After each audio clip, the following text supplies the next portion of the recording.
Bismillahirrahmanirrahim. Assalamualaikum warahmatullahi wabarakatuh. Alhamdulillahi rabbil alamin wa bihi nasta'inuhu ala umuri dunya waddin.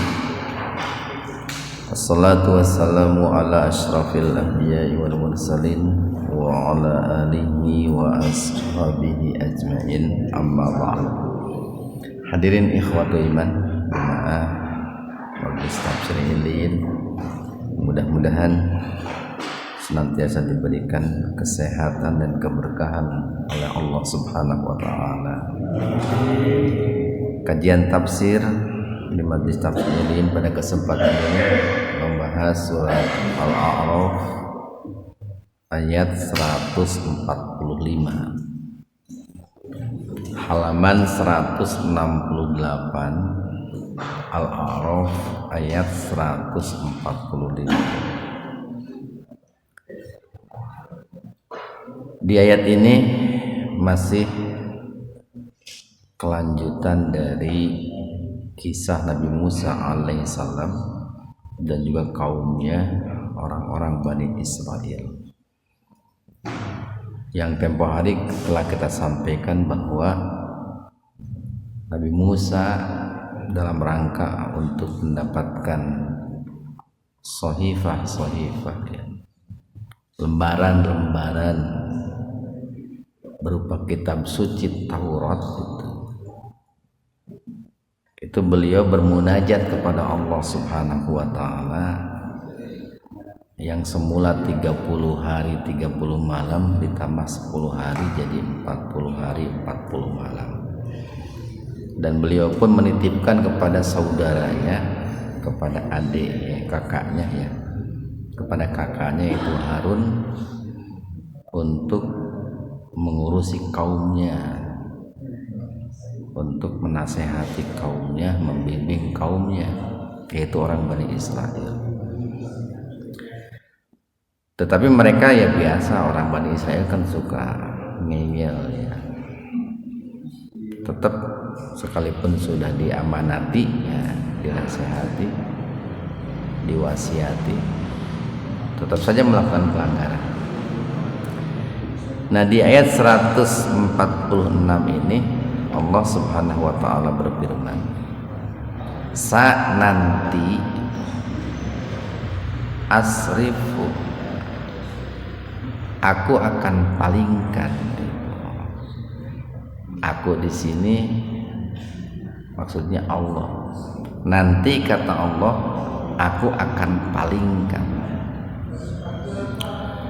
Jadi palingkan itu ini.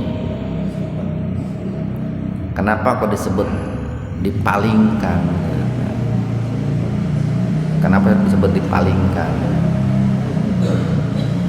Karena kan pada dasarnya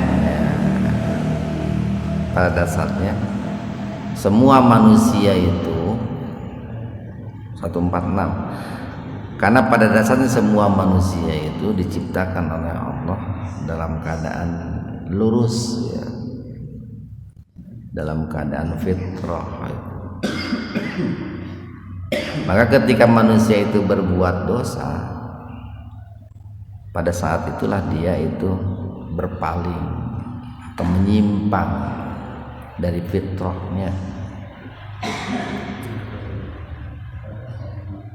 Seringkali perbuatan dosa itu disebut mungkar gitu.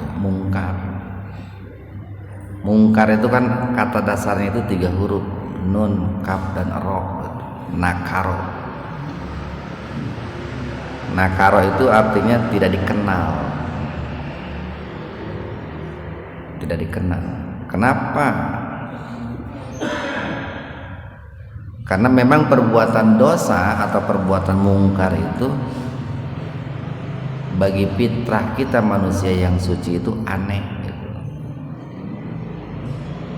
Jadi kalau orang berbuat dosa, fitrahnya itu kaget ya, aneh, bahkan tidak kenal. Karena yang namanya fitrah itu hanya mengenal kebaikan, mengenal kesucian. Kan dilahirkannya dari awal sudah suci. Nah, makanya di sini disebut dipalingkan, dan ini merupakan salah satu bentuk hukuman, Pak. Hukuman dari Allah bagi orang-orang yang selalu berbuat dosa, berbuat maksiat. Tentu ini hukuman yang sangat berat, Pak. Hukuman yang sangat berat ketika ada seseorang yang dipalingkan oleh Allah dari al-haq. Jadi asrifu, nanti akan aku palingkan dari ayat-ayatku, baik ayat kauniyah, terlebih-lebih ayat Qur'aniyah gitu. Nah, di sini huruf iya-nya diaktifkan dengan fathah, ayatiyah gitu. Asalnya sukun itu, Pak, asalnya ayati. Nah, itu saya, maksudnya ayat-ayat saya, ayat-ayatku. Tapi dikarenakan setelah iya itu ada huruf mati ya. Karena sebelumnya lamnya ada dua, itu alladzina itu aslinya ada dua. Nah, makanya iya-nya diaktifkan dengan fathah, lalu lam yang pertama diganti dengan tasdid, dihilangkan, diganti dengan tasdid. Aku akan palingkan orang seperti itu, nah itu, dari ayat-ayatku.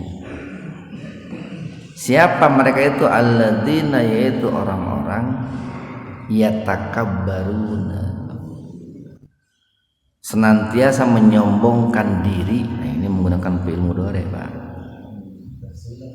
Yatakabbarun itu fi'il mudhari, satu bentuk kata kerja yang menunjukkan adanya istimror ya, keberlangsungan.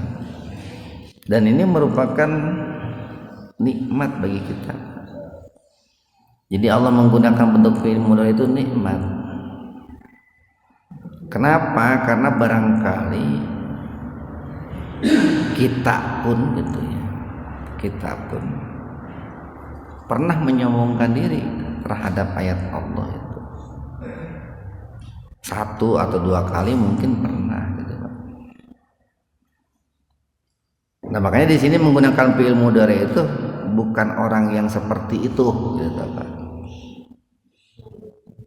Bisa jadi kalau satu kali itu atau dua kali itu hilaf gitu, Pak, atau tidak tahu gitu, Pak, karena kebodohannya. Tetapi kan kalau sudah terus menerus menyombongkan dirinya, bahkan sudah banyak orang memberikan nasihat, masukan, itu kan bukan hilaf lagi, bukan tidak tahu lagi, memang sudah menjadi tabiat gitu. Jadi orang-orang yang akan dipalingkan dari ayat-ayat Allah itu orang-orang yang senantiasa menyombongkan diri fil ardi, di muka bumi. Kalau secara tekstual fil ardi di sini karena bicara tentang Bani Israel, itu ya ini, Pak, Sam ya, lebih tepatnya Yerusalem gitu, Pak. Al-ardu, bumi di sini itu kalau ditujukan kepada mereka orang Bani Israel. Bi ghairil haqq, tanpa alasan yang dibenarkan. Ini kalimat ini nih, kalimat bi ghairil haqq, tanpa alasan yang dibenarkan, itu menjadi sebuah isyarat bahwa ada kalanya menyombongkan diri itu diperbolehkan kalau alasannya benar gitu, Pak. Lagi nih, ada kalanya gitu. Menyombongkan diri itu diperbolehkan kalau alasannya benar. Cuman hukum asalnya itu dilarang menyombongkan diri itu, hukum asalnya. Nah, apa alasan yang benar itu? Gitu. Terhadap orang-orang yang sombong terhadap Allah, Pak. Jadi seandainya hari ini Fir'aun masih hidup gitu, Pak, Bapak tidak boleh berbuat baik kepada Firaun itu. Bapak harus menyombongkan diri kepada Firaun seandainya Firaun hari ini masih hidup. Nah, pada saat Bapak itu sombong kepada Firaun, itu alasannya benar itu, Pak. Alasannya benar. Kenapa? Karena Firaun telah menyombongkan diri kepada Allah. Kan salah satu makna sombong itu gomtun nas, meremehkan orang lain. Jadi kalau hari ini umpamanya Firaun masih hidup, ya jangan dipuja-puja, jangan disanjung-sanjung, jangan dipuji-puji, Pak. Harus diremehkan. Itu kan sombong tuh. Saat seseorang meremehkan Firaun itu sombong. Tapi itu sombong yang dibenarkan. Jadi sombong kepada orang yang sombong itu dibenarkan. Cuman harus jelas dulu indikator sombongnya, gitu Pak. Gitu. Harus jelas dulu. Apa indikator sombong itu? Satu, batorul haq, gitu. Menolak al-haq, bahkan mungkin melecehkan al-haq. Yang kedua, wagomtun nas, meremehkan orang lain. Dulu kan Firaun bukan hanya meremehkan, tapi memperbudak orang lain. Jadi jangan begini, ada orang yang tidak suka ngerumpi gitu, disebut sombong. Nah, belum tentu itu, Pak. Pokoknya masyarakat ada yang seperti gaple gitu, catur atau ngusep. Lalu ada seseorang utara pipiluan, sia teh mah sombong atau gajakan. Itu masalah definisinya, Pak. Bisa jadi mungkin tidak ada waktu, bisa jadi teresep, bisa jadi itu bisa, kan itu Pak. Atau mungkin ada orang yang ditanya terjawab, jangan dulu disimpulkan sombong. Bisa jadi nggak kedengaran, bisa jadi nyeri huntu, bisa jadi pusing. Kan orang sok langsung menyimpulkan sombong sih, mau itu ditanya dengan jawab. Atau mungkin tadi ya budak. Jadi indikator utamanya dua tuh, menolak al-haq, ya, menolak Al-Quran, menolak Islam.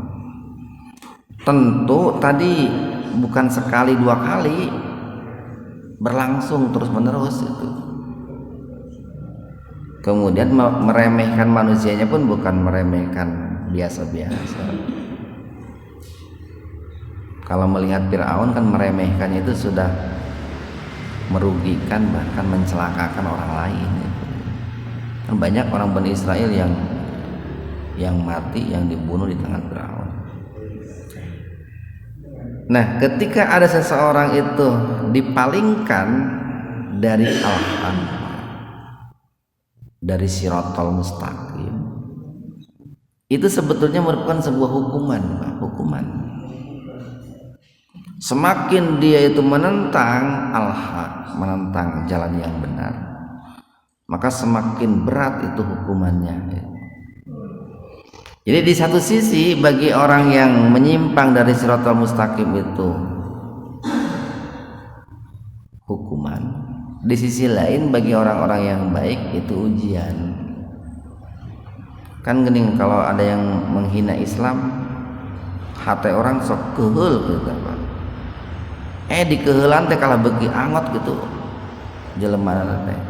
Nah itu semakin bertambah hukumannya itu Pak, makin bertambah.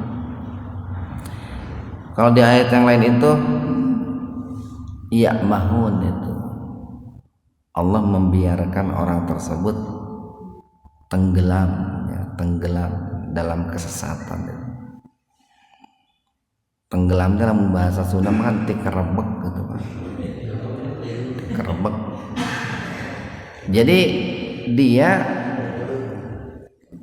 kan ada orang itu yang umpamanya ya turun ke air, ada yang sampai betis, sampai memuncangan. Cuma tenggelam itu nggak kelihatan itu Pak. Jadi dosa nanti geus salaput hulu lah mencoba saya salaput hulu. Wa in dan jika yarau mereka melihat,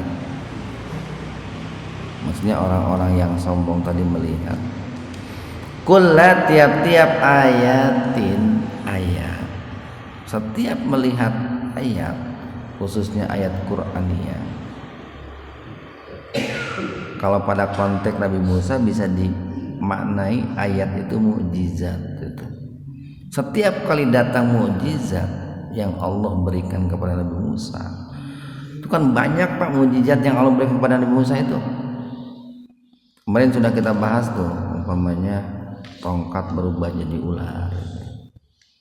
Atau yang kedua, tangan Nabi Musa itu mengeluarkan cahaya. Yang ketiga itu ketika Allah kirimkan hukuman kepada Fir'aun dan pasukannya, mulai banjir, kutu busuk, katak, darah. Itu dengan doanya Nabi Musa tiba-tiba tersingkap itu. Saat itu juga keempat terbelahnya lautan gitu kan. Kelima Nabi Musa diberikan ayat kauliyah berupa sohifah, yaitu kitab Taurat. Belum lagi nanti dalam perjalanan berikutnya, yaitu Nabi Musa diberikan mukjizat oleh Allah ketika memukul batu dengan tongkatnya, tiba-tiba kan memancar itu 12 mata air. Ada lagi kan mukjizat selalu dinaungi dikirimkan al-manna wassalwa, berupa makanan dan minuman selama perjalanan dari Mesir menuju Yerusalem. Itu kan dijamin oleh Allah itu. Nah, itu mukjizat-mukjizat yang Allah berikan. Jadi kalau dikembalikan kepada Nabi Musa, ayat di sini bisa jadi ayat kauniyah. Jadi kayak tongkat, kayak terbelahnya lautan, itu ayat kauniyah itu. Tapi ada ayat Qur'aniyahnya atau ayat kauliyahnya, yaitu berupa kitab Taurat. Nah, setiap kali mereka melihat ayat-ayat Allah, tanda-tanda yang menunjukkan kebesaran Allah, baik yang nampak dengan mata berupa kauniyah ataupun ayat-ayat yang memang dibaca dengan segenap jiwa raga khususnya oleh lisan, la yu'minu, mereka itu tidak beriman, tidak percaya biha, dengan ayat-ayat itu. Dulu mereka mengatakan Nabi Musa itu tukang sihir kan, itu sebuah pertanda bukti bahwa mereka tidak percaya. Wa in, dan jika yarau mereka melihat sabila rusdi, sabil itu jalan, arusdi itu petunjuk. Ketika mereka itu melihat jalan yang benar, jalan petunjuk, rambu-rambu yang benar. Kan Al-Quran ini nih termasuk Taurat, di dalamnya kan bicara rambu-rambu itu Pak, rambu-rambu.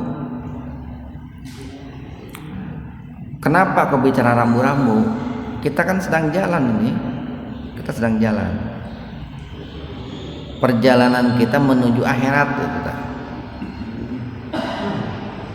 Biar sampai ke akhirat dalam keadaan selamat, bahagia, kan mesti ada rambu-rambu, mesti ada petunjuk. Petunjuknya itu ada dalam Al-Quran itu.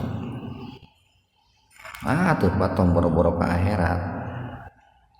Ayeuna bapak titah init ke Kalimantan, can pernah ke Kalimantan, sok ke Kalimantan. Lalu bapak nggak punya pegangan itu, nggak punya rambu-rambu. Walaupun zaman ayeuna makan ayah Google gitu ya, ayah map gitu. Itu kan rambu-rambu sebetulnya mah, itu kan rambu-rambu. Nah, seandainya tidak punya rambu-rambu, mau sampai tak ke tempat tujuan itu. buat yang mengesti prosok manten di jalan kayak gitu. Nah, kalau untuk sampai ke sebuah tempat di dunia saja butuh rambu-rambu, apalagi untuk sampai ke akhirat itu pasti perlu, penting rambu-rambu itu. Nah, kalau mereka melihat jalan yang benar, la yattakhidhuhu, mereka tidak mengambilnya sabila sebagai jalan. Maksudnya mereka tidak menempuhnya. Kan banyak tuh rambu-rambu menuju akhirat teh. Salat, rambu-rambu itu. Zakat, puasa, haji. Dispesifikan lagi. Salatnya seperti apa, bagaimana? Zakatnya, puasanya seperti apa, bagaimana? Kan ada rambu-rambu di situ. Nah, ketika diberikan petunjuk itu mereka tidak mau menempuhnya. Nah, banyak orang itu indikator tidak menempuh itu berbeda-beda. Ada orang itu yang menolak, Pak, karena untuk sholat lain gitu. Berarti itu menolak mentah-mentah gitu. Aya nu tara sholat tapi teu ngomong nanaon gitu Pak. Teu ngomong. Ngantara sholat ya unggul. Beda dengan yang diucapkan, beda. Penolakannya beda itu. Ada yang menolaknya itu lisannya menolak, sikapnya menolak, bahkan tindakannya geus puguh deui. Aya nu kitu. Aya nu sholat tapi lamun diluruskeun, dibenerkeun sesuai dengan contohnya, contoh dari Nabi. Sholat sih sholat, tapi ketika diingatkan harusnya begini nih gitu. Yang benar begini. Ada yang menerima, ada yang menolak tuh. Makanya kenapa kita harus berulang-ulang setiap kali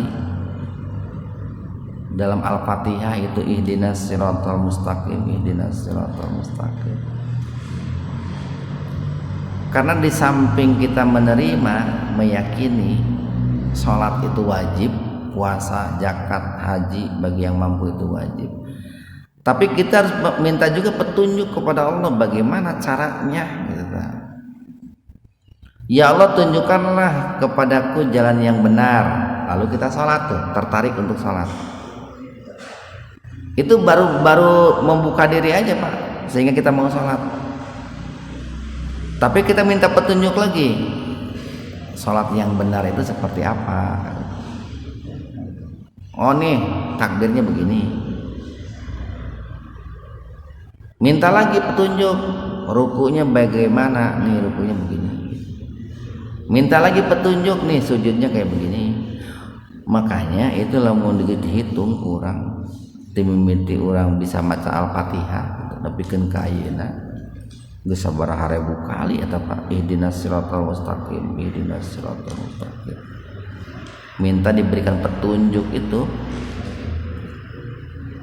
Karena setiap satu perintah ataupun satu larangan itu kan ada rinciannya Pak, rinciannya. Perintah sholat rinciannya kayak gimana, perintah puasa rinciannya bagaimana. Wa iyyarau, kita lanjutkan nih. Wa iyyarau, dan apabila mereka melihat sabilal ghayyi, jalan kesesatan,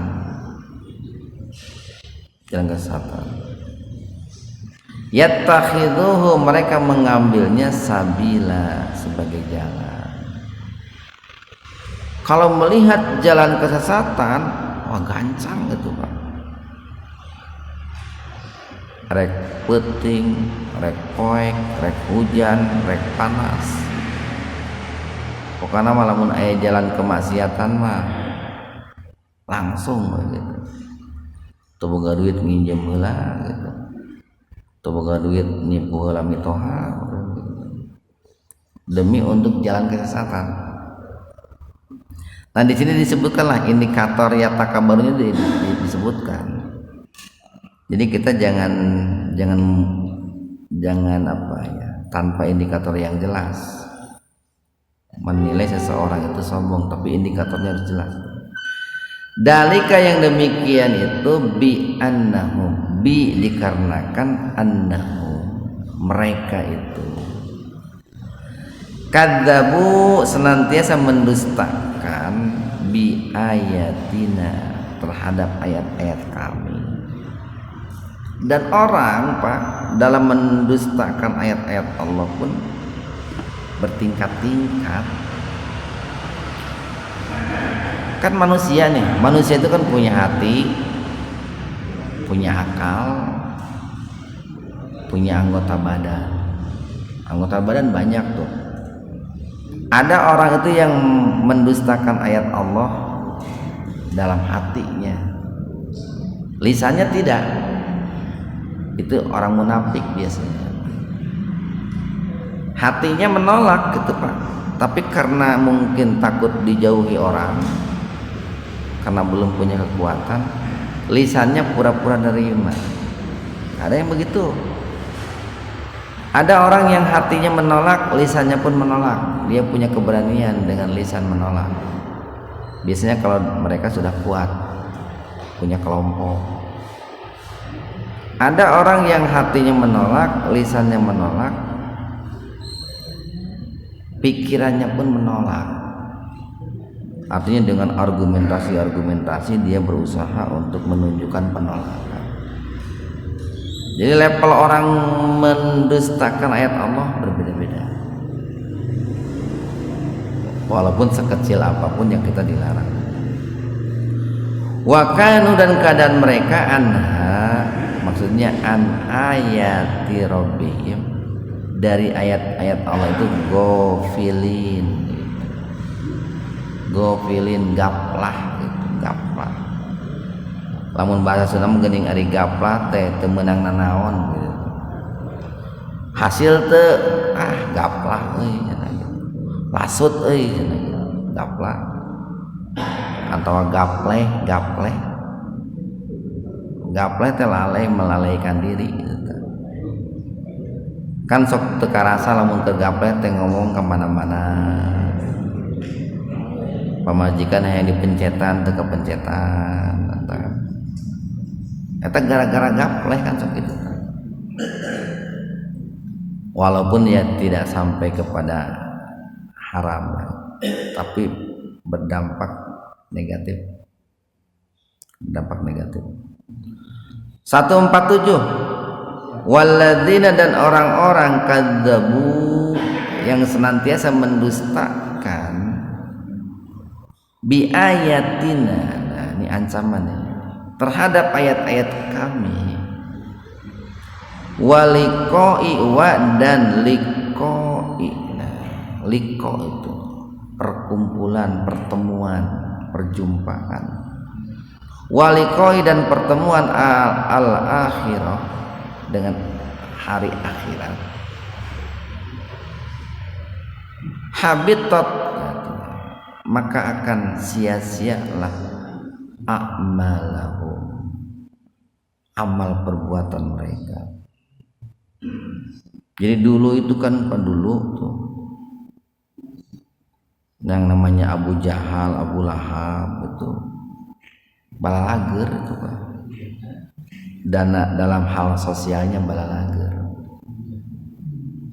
Waktu bayangkan saja lamun aya nu ibadah haji kata nasuci ku Abu Jahal pamanjitkeun onta pada disuguhan onta, lain disuguhan deui hayam, onta lah itu. Teu boga baju dibere baju, teu boga naon teh bekal dibere bekal.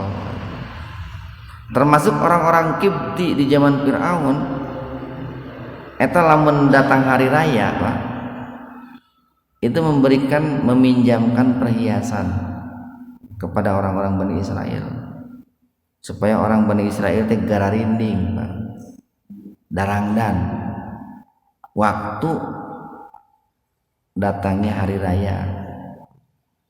Kan itu teh bager eta nulungan Pak, secara sosial bager. Ngan hanjakal eta mereka itu mendustakan ayat-ayat Allah dan mendustakan pertemuan mereka dengan hari akhir. Terpercaya karena poin akhir gitu. Maka diancam oleh Allah tuh habitat a'maluhum, sia-sia amal perbuatan mereka. Nggak ada guna, nggak ada mendatangkan pahala. Hal yujzauna, nah halnya itu hal linapi, ini pertanyaan tapi meniadakan. Tidaklah mereka itu akan dibalas. Kalau disebut tidaklah, itu kan bisa bernuansa pertanyaan. Tidaklah engkau tahu saya ini siapa? Itu kan pertanyaan tuh. Tidaklah mereka itu dibalas illa melainkan ma dengan sesuatu kanu ya'malun yang mereka perbuat. Nah, jadi itu yang namanya apa ya? Yang namanya kalau dalam hadis itu disebut orang yang sangat merugi, sangat merugi. Dia menyangka dengan kebaikan sosialnya akan mendapatkan pahala dan keselamatan di akhirat. Tapi sayang, vertikalnya dia rusak itu, vertikalnya. Horizontalnya mungkin bagus, tapi vertikalnya rusak ini, akidahnya rusak. Kan kalau nggak percaya kepada hari akhir kan akidah itu yang rusak tuh. Nah jadi harus ini Pak, kita sebagai umat Islam itu harus selalu waspada gitu. Terkadang begini, kita umat Islam dalam hal akidah betul-betul ini serius dalam menjaganya. Dalam hal ibadah pun betul-betul serius dalam menjaganya. Tapi dalam hal akhlak kadang kita lalai. Ada orang itu akhlaknya, sosialnya bagus, tapi ibadahnya kurang bagus, akidahnya kurang bagus. Kalau dibanding-banding disuruh milih memang mending yang pertama gitu. Akidahnya bagus, ibadahnya bagus, sekalipun akhlaknya kurang bagus. Kalau dibanding-banding gitu Pak. Tapi sebenarnya tuh aya mending lah. Nu alus mah akidahna lurus, ibadahna lurus, akhlakna terpuji, nu kan gitu. Yang bagus mah. Cuman biasanya nih atau banyaklah orang yang mendustakan ayat Allah dan hari akhir. Hubungan sosial mah arah halus gitu. Halus. Solidaritas, setia kawan mah arah halus gitu. Arah halus. Dalam hal eta mungkin orang kudu saeutik nyontoh ke kamanehanana gitu. Dalam hal solidaritas, setia kawan.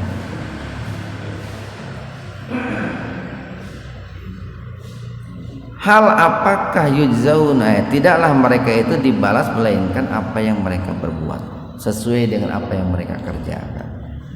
148 wattakhadha, dan mengambil, arti asalnya mengambil, bisa menjadikan, dan menjadikan siapa kaumnya Musa, Nabi Musa alaihissalam, mimba'di,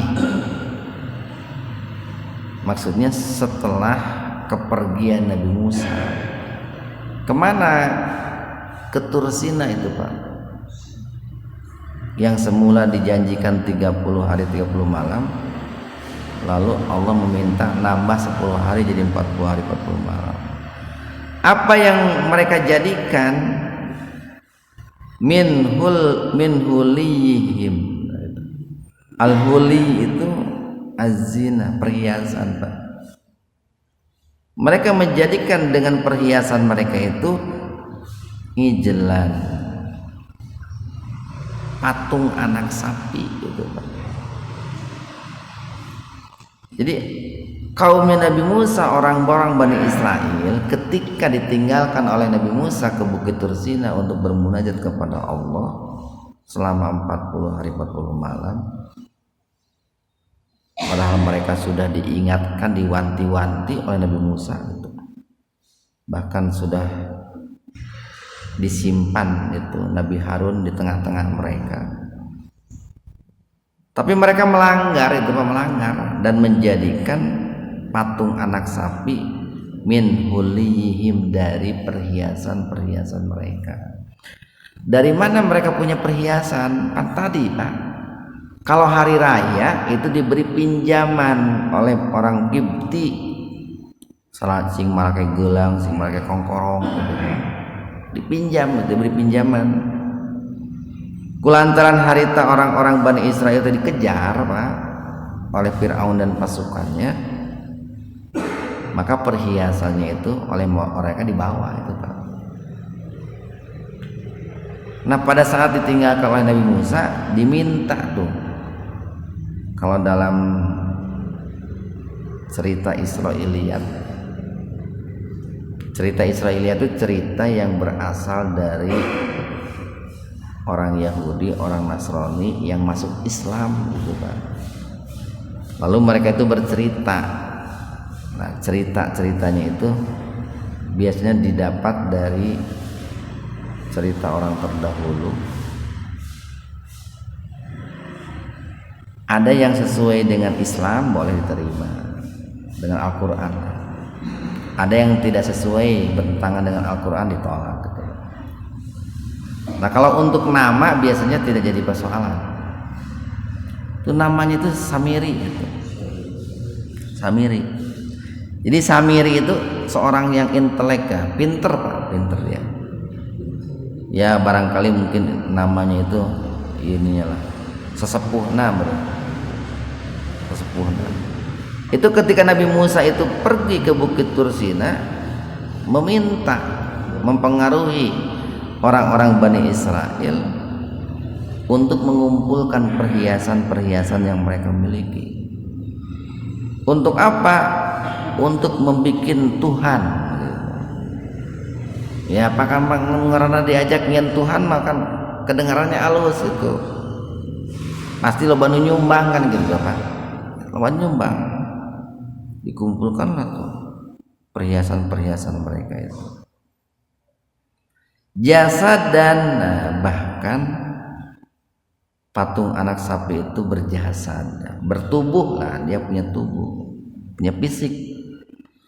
Lahu huwar, bahkan punya suara, bisa mengeluarkan suara. Huwar itu kalau dalam bahasa Arab itu suara sapi jantan, itu disebut huwar. Huwar, itu huwar Pak. Walaupun sebetulnya itu kenapa bisa mengeluarkan suara itu kan di lehernya itu kan dikasih rongga itu Pak, rongga. Kemudian rongga itu ketika tertiup angin itu kan bersuara. Sokwe kan gitu Pak. Kenapa orang kentut bisa bunyi? Karena itu ada rongganya itu Pak. Coba lamun nggak ada rongga ada mal bunyi Pak, ngebolodos gitu. Suling, seruling itu kenapa bisa bersuara? Kan itu tak aya liang-liang ngeletik tak. Tarongga itu teh. Dengan adanya lubang-lubang itu keluarlah suara itu. Nah ketika tertiup angin, si patung anak sapi itu berbunyi. Sebenarnya mah geus apaleun eta teh bunyi teh gara-gara suara itu gara-gara ada rongganya tertiup angin. Tapi kan ketika dibumbuin oleh pawangnya, oleh petugasnya, berdasarkan cerita-cerita kan sudah gede-gede kan Pak. Akhirnya kebenarannya itu mengalahkan hatinya, mengalahkan mata hatinya. Kan segini lah orang kayak begini nih. Tadi cenah di daerah aya kiai cenah, wah bener cenah eta mah kiai teh hebat. Naon hebatna gitu. bisa lompat dina luhureun cai cenah teh. Manehna apaleun yen eta teh si kiai teh tah bisa jadi meureun dina caina aya papan gitu Pak. Kacirian papanna teh. Tapi untuk meyakinkan orang biasanya ditambahin gitu. Tadi mas saya cenah silaturahmi ke kiai anu aya meureun cenah 1000 jelema mah. Eta cai sateko teu beak-beak cenah kitu. Padahal dia melihat si tekona teh dieusian terus gitu. Beak eusian. Tapi bikin cerita biar orang terpengaruh. Cacaina teu habis-habis. Nah, itu karomah gitu. Karomah. Kan suka ada orang bercerita begitu. Tujuannya apa? Biar orang mengatakan bahwa dia itu serba tahu gitu. Tong boro-boro gitu tuh Pak. Ayeuna Bapak bilang gini. Ketika sedang bicara ngobrolin makanan, tuh cenah lamun dahar mah lamun ulin ke daerah anu mah tah rumah makan eta enak teh. Sebetulnya dia itu ingin mengatakan saya pernah dahar di dinya gitu tah. Itu Pak. Biar orang lain tahu bahwa saya itu pernah makan di situ. Sanajan teu enak ya enak itu. Nah ini pun seringkali orang itu sudah tahu bahwa tadi tekonya di esian wae tapi dibilang teh teu habis-habis. Aneh orang macam teh aneh. Lah di esian meureun. Teu cenah teu. Kan suka begitu, Pak. Nah, sebetulnya si patung anak sapi itu mereka tahu kalau suara yang keluarnya itu karena ada rongganya tertiup angin, tapi untuk meyakinkan orang itu kan biasanya dibumbuin dengan segala macam. Kita lanjutkan nih. Alam yarau, tidaklah mereka itu melihat annahu, maksudnya hu-nya itu kembali kepada ijlan, Pak. Anna ijlan, bahwasanya patung anak sapi itu la yukallimu, itu tidak bisa berbicara dengan mereka. Hadenya cenah patungna bisa ngomong. Komo ka urang mah tadi ngiceupan sia cenah. Komo ka urang mah cenah tadi mere buluna hiji cenah. Sok diaya-ayakeun gitu, Pak. Kan. Wala yahdihim, dan si patung anak sapi itu tidak bisa menunjuki mereka sabila, jalan.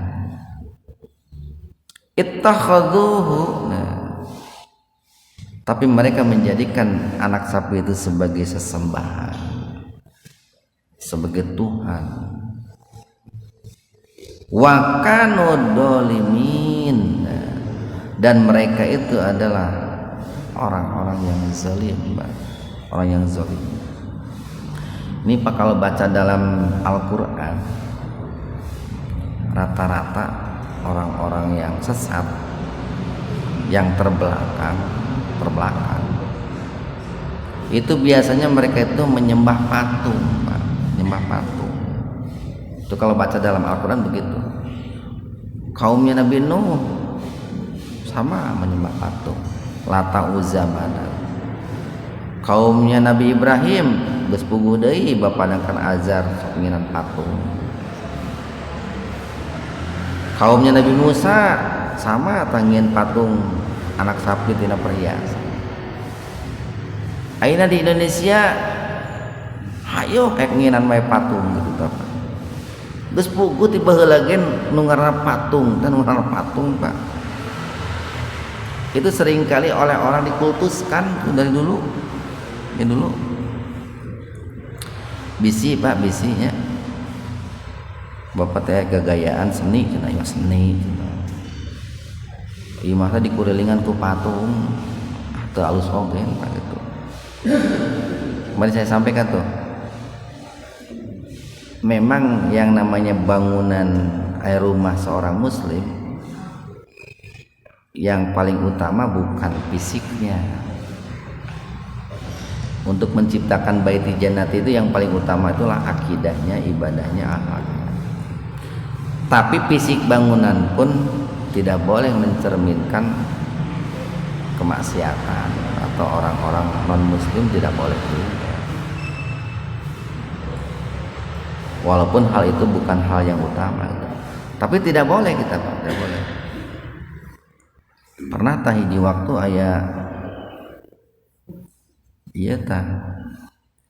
aya seseorang gitu yang meminta saya untuk misi pengajian gitu kan. Kristen apa orang kata Kristen. Aya cenah macek si orang nana teh di imahna sok loba jurig cenah. Jurig. Percayakan oke tak ka ustad mah meureun bisa sarieun ku ustad mah gitu. Saya diundang ngaji itu, undang ngaji. Wow, saya teh pahareupeun saya teh pinu sabaraha botol tah dibawa buka-buka. Galon aya cai ngaletik aya. Ngan eta teh di geus beulir di pintu rumahna gitu ya. Di pintu rumahna, di kamar rumahna, di tengah imah, wah patung unggul.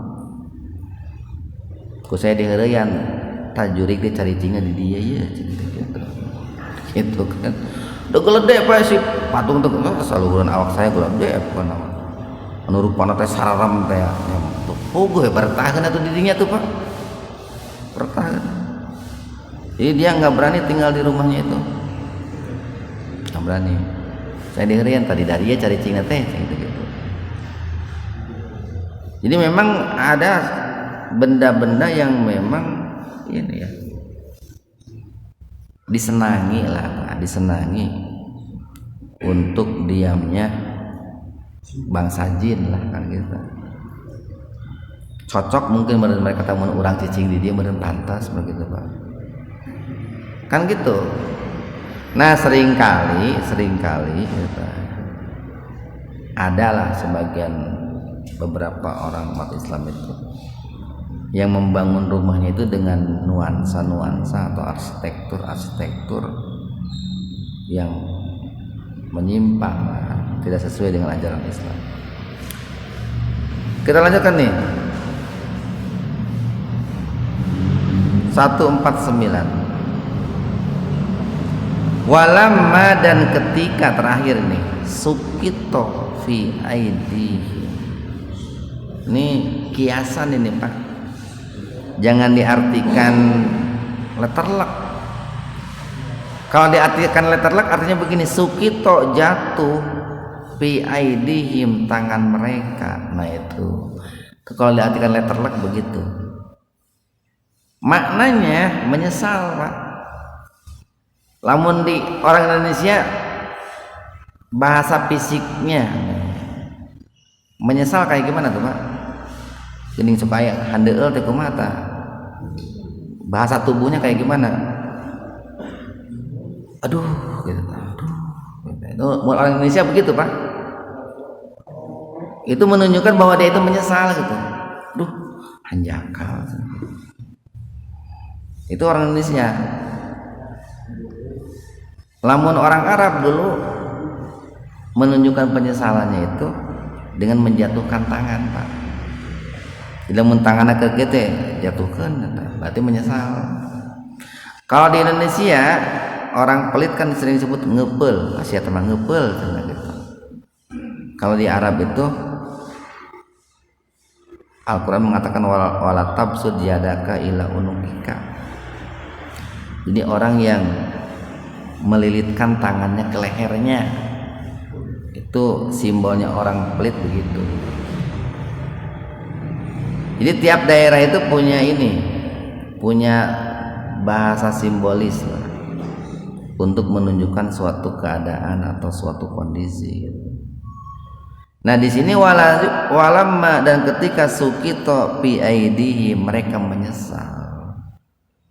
Jadi kan begini ceritanya, ketika Nabi Musa itu pulang dari bermunajatnya kepada Allah selama 40 hari 40 malam, pulang kepada kaumnya Bani Israel. Lalu beliau mendapati kaumnya Bani Israel itu sudah menyembah patung anak sapi. Marah itu Pak, Nabi Musa marah itu. Marah dengan semarah-marahnya. Hukum marah itu asalnya dilarang Pak. Hukum asalnya tetapi dalam kondisi tertentu diperbolehkan. Itu yang disebut dengan marah karena Allah, Pak. Jadi lamun ayat orang begini, marah karena Allah. Islam diganggu, marah, itu marah karena Allah itu, Pak. Nah, Nabi Musa itu marah sekali. Saking marahnya sampai sohipah hasil beliau bermunajat dengan Allah itu dilemparkan. Bahkan kakaknya itu Nabi Harun itu sampai dijamak tuh rambutnya itu. Nanti mungkin dalam ayat berikutnya ada. Dijamak, dijenggut gitu, Pak. Walaupun Nabi Harun kan tidak salah. Cuman barangkali karena belum nanya, belum tabayun gitu kepada Nabi Harun, di samping marah kepada Bani Israel, Nabi Musa itu marah juga kepada Nabi Harun ketika melihat kaumnya itu menyembah patung anak sapi. Nah, ini harus jadi ilmu, Pak. Jadi marah itu boleh asal alasannya benar. Kayak tadi, sombong itu boleh asal alasannya benar. Cuman tong ngadalilan amal, tong pugu-pugu alasan salah disebut benar gitu, Pak. Pugu-pugu amakna bukan karena Allah disebut karena Allah, itu kan mendalili kesalahan. Jadi ketika mereka menyesal warau dan mereka itu melihat, menyadari annahum bahwasanya mereka qadallu telah tersesat. Qalu mereka berkata, la illam yarhamna, lain sungguh jika lam tidak yarhamna mengasihi kami, Rabbuna Rabb kami, wa yaghfir lana dan tidak mengampuni kami, lanakunana pasti kami akan menjadi minal khasirin orang-orang yang merugi. Ini mirip doanya Nabi Adam ini. Rabbana dalamna anfusana wa illam taghfir lana wa tarhamna lanakunanna minal khasirin. Itu dulu pernah dibacakan atau disampaikan oleh orang Bani Israel kepada Nabi Musa pada saat Nabi Musa itu marah, Pak, menunjukkan penyesalan mereka. Tolong mintakan ampun kepada Allah biar Allah mengampuni kami, mengasihi kami. Sebab kalau Allah tidak mengampuni kami dan tidak mengasihi kami, pasti kami akan menjadi orang-orang yang rugi. Mudah-mudahan ada manfaatnya untuk kita semua. Subhanakallahumma bihamdika asyhadu an la ilaha illa anta astaghfiruka wa atubu ilaik. Assalamualaikum warahmatullahi wabarakatuh.